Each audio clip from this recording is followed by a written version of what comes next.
ఊరు పేరు లేని కంపెనీకి విశాఖపట్నంలో 3,000 కోట్ల రూపాయలు విలువ చేసే భూములు ఇస్తాడు. ఏదో ఉర్సా అంట కంపెనీ పేరు. ఇంద్రనైనా ఈ ఉర్సా అని చెప్పి చూస్తే ఊరు లేదు, పేరు లేదు. వారు కట్టే కరెంటు బిల్లు ఏంది అని అంటే కనుక వాళ్ళు కట్టే కరెంటు బిల్లు ఒక ఇంట్లో ఒక అపార్ట్మెంట్లో రెసిడెన్షియల్ అపార్ట్మెంట్ కట్టే కరెంటు బిల్లు ఆ కంపెనీ కడతా ఉంది. పోనీ అమెరికాలో వాళ్ళ ఆఫీస్ ఏందని చెప్పి అక్కడికి పోయినారు మనోళ్ళు ఎంక్వైరీ చేయడానికి. ఆడ చూస్తే ఆడ ఒక చిన్న ఇండ్లు.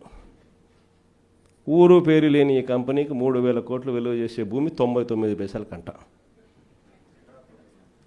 రూపాయికి ఇడ్లీ వస్తుందో రాదో నాకు తెలియదు, కానీ చంద్రబాబు నాయుడు హయాంలో మాత్రం ఉర్సా లాంటి ఊరు పేరు లేని కంపెనీలకు 3,000 కోట్ల రూపాయలు మాత్రం డబ్బులు దోచిపెట్టి నాకింత నీకింత అని పంచుకునే కార్యక్రమం జరుగుతూ ఉంది.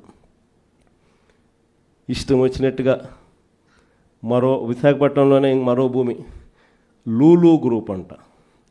లూలు గ్రూపులకు, లిల్లీ గ్రూపులకు 1,500 కోట్లు 2,000 కోట్ల రూపాయలు విలువ చేసే భూములను టెండర్లు లేదు, మన్ను లేదు, పాడు లేదు, ఊరికి ఆయనకు నచ్చింది ఇచ్చేసి నాకింత నీకింత అని పంచుకుంటా ఉన్న కార్యక్రమాలు. లెఫ్ట్ రైట్ సెంటర్ రాష్ట్రాన్ని దోస్తూ ఉన్నారు.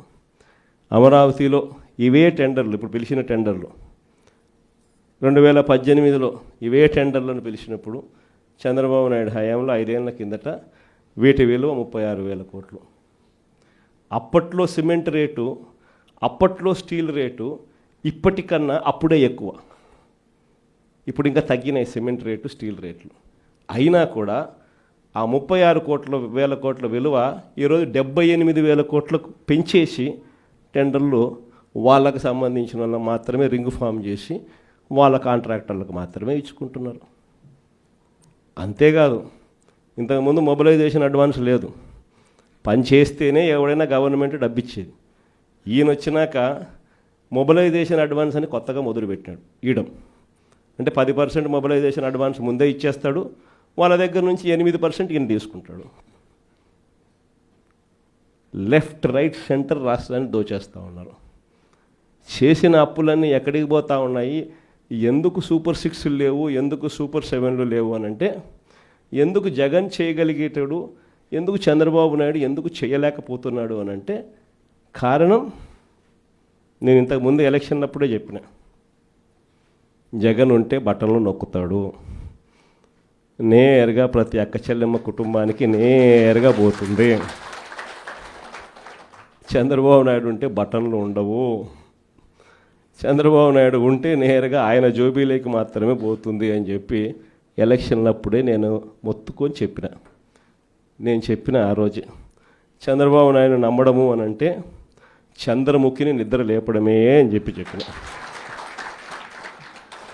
చెప్పింది నేను ఆ రోజు ఎన్నికలప్పుడు నేను చెప్పిన ఆ మాటలు కన్నా ఎవరైనా వింటే ఇప్పుడు కరెక్ట్గా అవి ప్లే చేసి చూస్తే జగన్ కరెక్ట్గా చెప్పినాడు, అబ్బా మనమే మోసపోయినాం పొరపాటున అని చెప్పి ఈరోజు ప్రతి ఇంట్లో కూడా ఖచ్చితంగా చర్చ జరగాల్సిందే. ప్రతిరోజు డైవర్షనే. ఇవన్నీ జరుగుతూ ఉన్నాయి, సమాధానాలు చెప్పుకోలేక ప్రతిరోజు ఒక డైవర్షన్.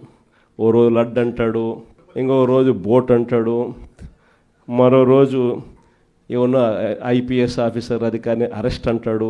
కరెంటు బిల్లులు షాక్ కొట్టే విధంగా అప్పుడే పెరిగిపోతున్నాయని చెప్పి మళ్ళీ ఆ టాపిక్ నుంచి డైవర్ట్ చేసేందుకు ఇంకొకటి ఆయన చేసిన లిక్కర్ స్కాములు మనం ఇంకొకటి మీద లిక్కర్ స్కాములు రుద్ది ఇంకొక లిక్కర్ స్కామ్ అరెస్ట్ అని చెప్తాడు. ఇట్లా ప్రతిరోజు చూస్తే ఏదో ఒక సెన్సేషన్ క్రియేట్ చేయడం, ఆ సెన్సేషన్ నుంచి టాపిక్లు డైవర్ట్ చేయడం. ఇంతకుముందు రోమన్ రాజులు చేసేవాళ్ళు. ప్రజల్లో వ్యతిరేకత, రోమన్ రాజుల మీద వ్యతిరేకత ఎక్కువగా వస్తూ ఉండేది అని చెప్పి అప్పట్లో వాళ్ళంతా గ్లాడియేటర్స్ అని ఒక గేమ్స్ నిర్వహించేవాళ్ళు.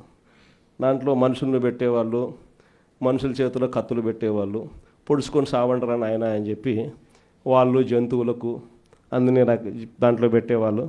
ఆ జంతువులతో వీళ్ళు యుద్ధం చేయడము, వీళ్ళు సావడము, అవి సావడము, లేకపోతే వీళ్ళు పొడుచుకోవడము, అది వీళ్ళు సావడము వాళ్ళు సావడము చేసేది. ప్రజలందరూ దాన్ని చూసేది. టాపిక్ డైవర్టు. లేదా రాజెట్ట పరిపాలన చేస్తూ ఉన్నాడు, దాంట్లో రేట్లు ఎట్లున్నాయి, ప్రతిరోజు ఒక డైవర్షన్ టాపిక్, ప్రతిరోజు ఒక డ్రామా. ఇలాంటి పరిస్థితుల మధ్య రాష్ట్రం జరుగుతూ ఉంది. ఇలాంటి పరిస్థితుల్లో రాబోయే రోజుల్లో అందరికీ కూడా నేను ఒకటి చెప్తా ఉన్నా, ఇంత మంచి చేసిన మనకే ప్రతిపక్షంలో కూర్చున్నాము అని అంటే ఇక ఏ మంచి చేయని మోసం చేసిన ఈ చంద్రబాబు నాయుడు పరిస్థితి ఎలా ఉంటుంది అని చెప్పి నేను వేరే చెప్పాల్సిన పర్ల. ఆ 3 ఏళ్ళు అయిపోయిన తర్వాత వచ్చేది ఖచ్చితంగా వైఎస్ఆర్ కాంగ్రెస్ పార్టీని అఖండమైన మెజారిటీతో మళ్ళీ అధికారంలోకి వస్తాం. ఈసారి వచ్చిన తర్వాత మాత్రం ప్రతి కార్యకర్తకు కూడా మీ జగనన్న జగన్ 2లో తోడుగా ఉంటాడు అని మాత్రం ఖచ్చితంగా చెప్తా ఉన్నా. ఇన్ఫ్యాక్ట్ లాస్ట్ ఎలక్షన్స్లో కార్యకర్తలకు బహుశా అనుకున్నంత స్థాయిలో నేను తోడుగా ఉండకపోయి ఉండొచ్చు. ఎందుకంటే నేను అధికారంలోకి వస్తానే కోవిడ్ వచ్చింది.